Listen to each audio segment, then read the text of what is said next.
Good morning ladies and gentleman, boys and girls. कैसे हो सभी? बढ़िया, मज़े में, फिट एंड फाइन। अदरवाइज़ गम न उड़दी गोली, ब्यूटी का हौसला। बात कुछ ऐसी है कि आज हमारा Himachal Pradesh staff selection commission का एग्ज़ाम है और ये एडमिट कार्ड है और रिपोर्टिंग टाइम हमारा 9 बजे है और टेस्ट हमारा 10 बजे से स्टार्ट होगा। तो सबसे पहले जो चीज़ें इम्पॉर्टेंट है उनको एक जगह साथ में रख लेते हैं ताकि जब हम घर से निकलेंगे तो कोई भी चीज़ हम भूले नहीं। जैसे कि एडमिट कार्ड हो गया, पेन हो गया, वॉच हो गई, पर्स हो गया, बाइक की चाबी होगी, तो इन सब को एक साथ रख लेंगे। उसके बाद तैयार हो लेते हैं फिर। ओके, टाइम हुआ है 6:30 बजने वाले हैं, अभी 6:20 हुए हैं। ओके, तो यहाँ से सुंदरनगर में मेरा एग्ज़ाम है, सुंदरनगर बॉयज़ स्कूल। तो सुंदरनगर के लिए आई थिंक 1.5 घंटा यहाँ से लगेगा। तो हम यहाँ से निकलेंगे 8 बजे और 9:30 बजे के आसपास पहुँच जाने चाहिए हम सुंदरनगर।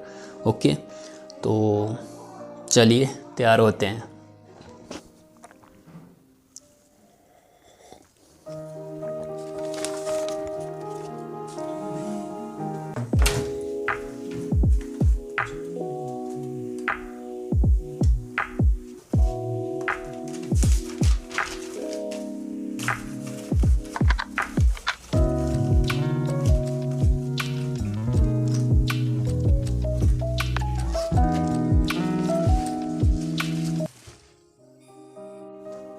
तो भैया जी, सीन कुछ ऐसा है कि आपको वीडियो क्वालिटी है वो बहुत ही ख़राब, मतलब एकदम बकवास दिख रही होगी। साउंड क्वालिटी भी बेकार है, बीच में आवाज़ आ रही है। तो इसका रीज़न क्या है कि मैं कमरे में, मेरे पास ना कोई लाइट है, कुछ भी नहीं है, जो भी है नेचुरली है, फ़ोन से ही मैं व्लॉगिंग करता हूँ, तो उसकी वजह से सारा फंडा है। तो थोड़ा मैनेज करिएगा। फ़िलहाल स्टार्टिंग है, हम गरीब यूट्यूबर हैं वीरो। अभी रेडी हो चुके हैं जाने के लिए, टाइम हो चुका है एसएससी के मैदान में उतरने का। तो चलिए चलते हैं, एग्ज़ाम देकर आते हैं, फिर आपको बताते हैं कि एग्ज़ाम कैसा रहा और जो कुछ क्वेश्चन हैं उनको आपके साथ शेयर करेंगे। तो चलते हैं, चलिए।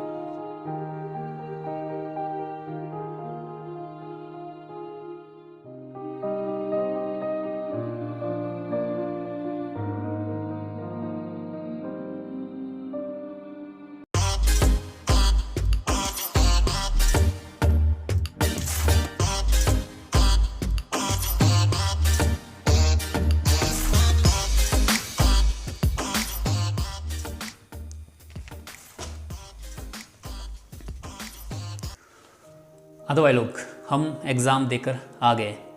हमारा एग्ज़ाम 2 घंटे का था, 200 क्वेश्चन हमें 2 घंटे में करने थे और जो हमारी सीरीज़ थी वो वी सीरीज़ थी। और इन 200 क्वेश्चन में से पहले क्वेश्चन के स्टैंडर्ड की बात करते हैं। क्वेश्चन जो था वो एवरेज था, ना ज़्यादा ही टफ था ना ज़्यादा ही ईजी था। 200 क्वेश्चन में से 80 क्वेश्चन ऐसे थे जो हमें 100% आते थे, मतलब बिल्कुल सही जिनका हम आंसर दे सकते थे।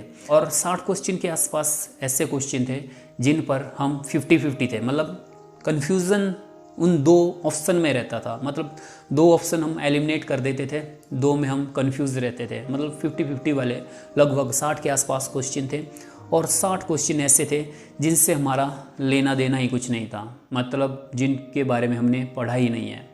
और जो कंप्यूटर सेक्शन था वो तो मतलब आउट ऑफ सिलेबस ही चल रहा था, मतलब हमारे सिर के ऊपर से जा रहा था। और कंप्यूटर में ज़्यादातर जो क्वेश्चन थे वो गूगल डॉक्स से आए हुए थे और क्लाउडिंग कुछ ऐसा क्वेश्चन थे, स्टोर क्लाउडिंग क्या कहते हैं उसको, क्लाउडिंग कंप्यूटिंग। अब इनके बारे में, क्लाउडिंग कंप्यूटिंग के बारे में तो मैं जानता हूँ, लेकिन जो गूगल डॉक्स है उसके बारे में मैंने नहीं पढ़ा हुआ है।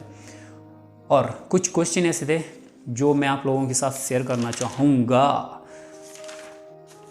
जिन पर मैं बहुत कन्फ्यूज़न था कि यार इनमें कौन हो सकता है। तो जैसे कि लाला लाजपत राय ने किस लैंग्वेज में जो है कुछ या कोई बुक नहीं लिखी है, और लैंग्वेज थी इंग्लिश, हिंदी, पंजाबी, उर्दू। हमने उर्दू टिक की, बट मुझे डाउट है कि इसमें इंग्लिश हो सकता है कि इंग्लिश में उन्होंने शायद कुछ भी ना लिखा हो। और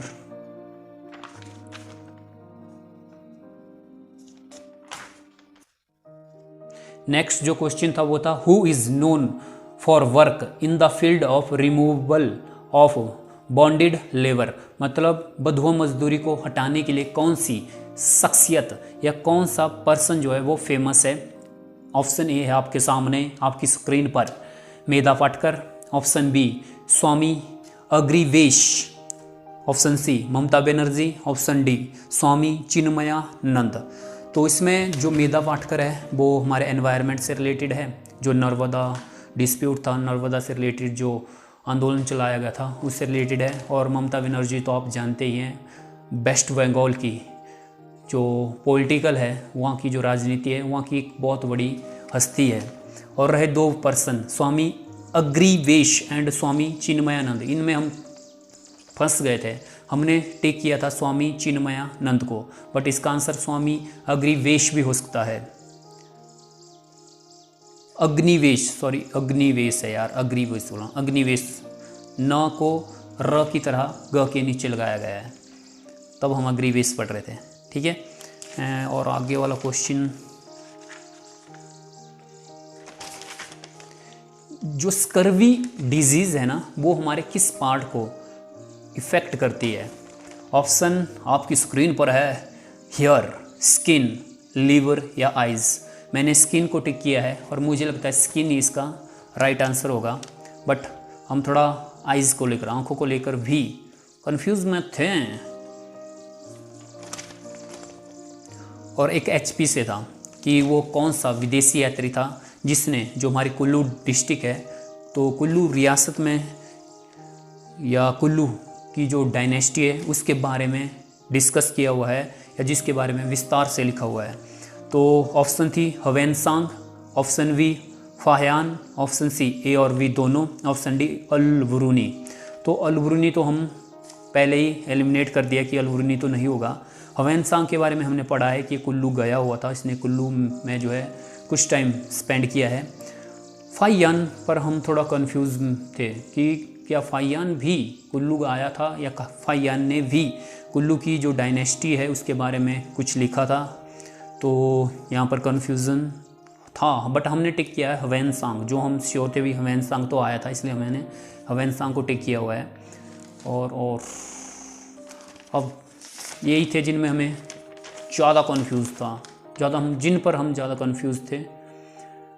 अब देखो क्वेश्चन कंप्यूटर से रिलेटेड, देखो गूगल डॉक्स से रिलेटेड ये सारी चीज़ें आई थी कि गूगल डॉक्स जो है उसको यूज़ करने के लिए आपको क्या डाउनलोड करने की आवश्यकता है। मतलब जब आप गूगल डॉक्स को यूज़ करेंगे तो उससे पहले आपको क्या डाउनलोड करने की आवश्यकता है। क्या आपको गूगल डॉक्स एप्लीकेशन डाउनलोड करनी पड़ेगी, या आपको माई कंप्यूटर में MS वर्ड और एक्सेल आपके माई कंप्यूटर में होना चाहिए, या आपको कुछ डाउनलोड करने की आवश्यकता नहीं है, बस आप ऑनलाइन होने चाहिए, या ऑप्शन डी इनमें से कोई नहीं। देन नेक्स्ट था गूगल डॉक्स निम्न में से किसके उत्पन्न करने के लिए आप गूगल डॉक्स जो है आपको निम्न में से किसे उत्पन्न करने के लिए आपको अनुमति देता है।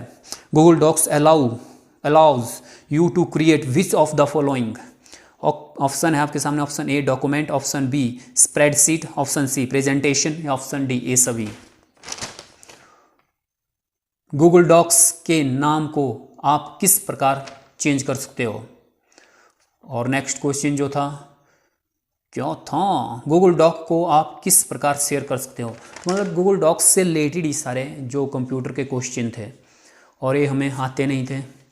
और रही बात सिलेक्शन की, भाई सिलेक्शन हो जाएगा, सिलेक्शन की टेंशन नहीं है। हम एक बार फिर Himachal Pradesh staff selection commission में स्किल देने के लिए ज़रूर जाएंगे, और जब रिजल्ट आएगा तो आपको बताएंगे भी। ओके, तो अब स्किल की तैयारी करना पड़ेगी, क्योंकि पिछली बार जो है हम हिंदी टाइपिंग से बाहर हो गए थे। देखो फर्स्ट टाइम था मेरा, तो मुझे पता नहीं था कि, मैंने सोचा था कि जो स्किल होगा उसमें सबसे पहले स्टेनो होगी, स्टेनो लिखवाई जाएगी, मतलब डिक्टेशन दी जाएगी, उसके बाद स्टेनो का टेस्ट आएगा, उसके बाद जो है हिंदी एंड इंग्लिश की टाइपिंग होगी। बट ऐसा नहीं था, उसमें स्टेनो की डिक्टेशन हुई, टाइपिंग हुई, उसके बाद 5 मिनट का गैप था, फिर इंग्लिश टाइपिंग हुई, फिर 5 मिनट का गैप था, फिर हिंदी टाइपिंग हुई।